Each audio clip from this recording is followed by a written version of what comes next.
c'est un plaisir d'être avec vous pour cette 10e matinale et pour parler d'un sujet ô combien important, la vaccination.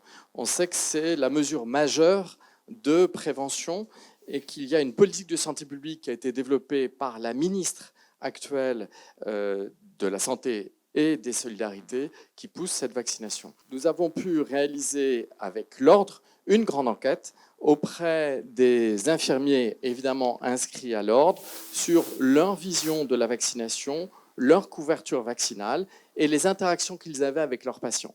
Près d'un sur 4 disent qu'ils ont peur qu'une vaccination chaque année ne soit pas très bonne pour eux.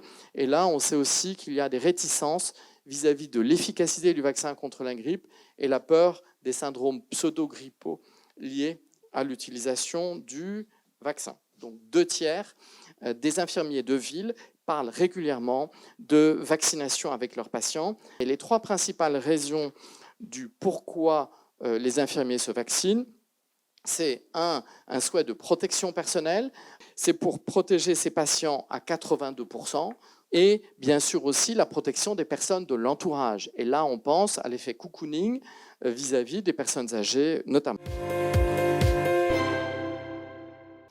Si on continue à regarder, bien sûr, les résultats essentiels que sont la couverture vaccinale. Alors, on s'est intéressé, comme l'a rappelé Patrick Chamboredon, évidemment à la grippe, mais pas seulement. Et on va commencer par les autres vaccins. Et là, pas de surprise, vous êtes une profession très bien couverte pour l'ensemble des vaccins que l'on a étudiés. Diphtérie, tétanos, polio avec une couverture au-delà de 96%, hépatite B 94%, le BCG à 93%, la coqueluche c'est 70% et la typhoïde à 59%. Encore une fois, ce sont des résultats déclaratifs. C'est ce que les répondeurs nous ont donné. Ce qu'on peut noter, c'est qu'il y a bien sûr un gradient de couverture vaccinale selon l'âge. Et plus les infirmiers nous ayant répondu sont jeunes, meilleure est la couverture vaccinale. La couverture vaccinale dépend du sexe. Les hommes infirmiers semblent mieux couverts contre la grippe que les femmes. Ils ont une couverture vaccinale à 59% versus 48% pour les femmes. Maintenant, sans doute, des points de vigilance. Peut-on considérer qu'une couverture de 50% est suffisante quand on a 95% en suit des patients fragiles? Je n'en suis pas sûr. Patrick Chamboredon à l'hôpital. On parle beaucoup de la désorganisation des urgences, la fameuse, entre guillemets, crise des urgences. On sait que quand la grippe arrive, c'est un facteur de désorganisation majeur des urgences, mais pas que des urgences. Est-ce que les infirmiers à l'hôpital parlent entre eux, entre elles, de l'impact si la grippe atteint certaines d'entre elles, parce qu'elles ne sont pas toutes remplacées du jour au lendemain. Donc ça doit avoir un impact majeur.